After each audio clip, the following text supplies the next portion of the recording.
Hospital వెళ్తామే కాదు, పిల్లల నుంచి కూడా కొన్ని నేర్చుకుంటాం. కొంతమంది వస్తారు అవమానంగా మాట్లాడతారు, దేనికి అవమానంగా మాట్లాడతారు, సొసైటీ కూడా అలానే ఉంది. కానీ మేము ఈ స్థాయిలో ఉన్నాము, ఈ స్టేజ్లో మేము ఉంచున్నామంటే మా పేరెంట్స్ మా ప్రోత్సాహం చాలా జరిగింది. ప్రోత్సాహంతో నేను ఈ స్టేజ్కి వచ్చాను. కానీ నేను ఎందుకు చెప్తున్నానంటే ఈరోజు సావిత్రిబాయి ఫులే పుట్టినరోజు అంటే ఆమె చదువుకోలేదు. వాళ్ళ పెళ్ళైన తర్వాత జ్యోతిబా ఫులే వచ్చిన తర్వాత వాళ్ళ హస్బెండ్ నేర్పించారు. అంటే వాళ్ళ భర్త దగ్గర నేర్చుకుంది ఆమె చదువు. నేర్చుకున్న తర్వాత వాళ్ళ భర్తతో పాటు బయట సమాజంలోకి వచ్చి వాళ్ళ భర్త నేర్పించిన వాళ్ళ భర్త కూడా అవమానాలు చూశారు. ఎందుకంటే ఒక ఫ్యామిలీ గ్యాదరింగ్ ఫ్రెండ్స్లో వెళ్ళినప్పుడు భోజనం చేసేటప్పుడు నువ్వేంటి అని అడిగినప్పుడు అన్నం తింటుంటే అన్నంలో నుంచి బయటకు వెళ్ళిపోయాడు. ఆ అవమానం నుంచి బయటకు వచ్చి తర్వాత చాలా విషయాలు జరిగాయి. నేను ఒక విషయమే చెప్పాను. కానీ ఆమె వచ్చిన తర్వాత పెళ్లి చేసుకున్న తర్వాత సొసైటీలోకి వచ్చి నేను మా అవమానాలు చూశాను, మా భర్తతో చూశాను, పిల్లలకు నేర్పించాలి.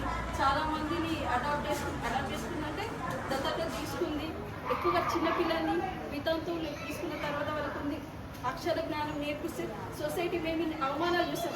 నెక్స్ట్ సొసైటీ లాంటివి ఏం జరగకుండా ఉంటాయని ఆమె నేర్పించింది. చదువు నేర్పించి ఆమె చెప్పేటప్పుడు చాలా అవమానం జరిగింది. సొసైటీలో ఎట్లుందంటే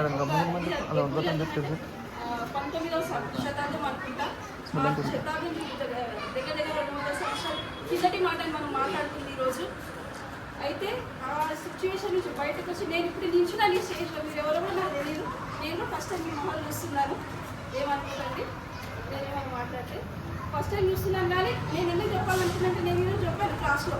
నా క్లాస్లో నేను ఎక్స్పీరియన్స్ షేర్ చేశాను పిల్లలకి. ఇలా ఉంది ఐఎమ్ బేసికల్ English, I don't know properly Telugu. Even though I'm talking with you to understand better. అంటే మీకు బాగా అర్థం కావాలని నేను తెలుగులో చెప్పడానికి ట్రై చేస్తున్నాను.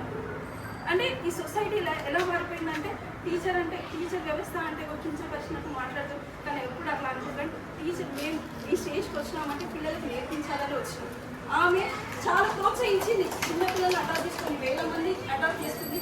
జ్యోతిబా ఫులే గారు ఒక అసోసియేషన్ని ఫామ్ చేశారు, దాన్ని సత్య శోధక్ సమాజ్ అని.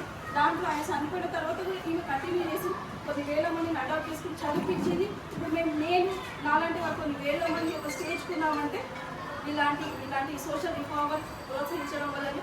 Thank you.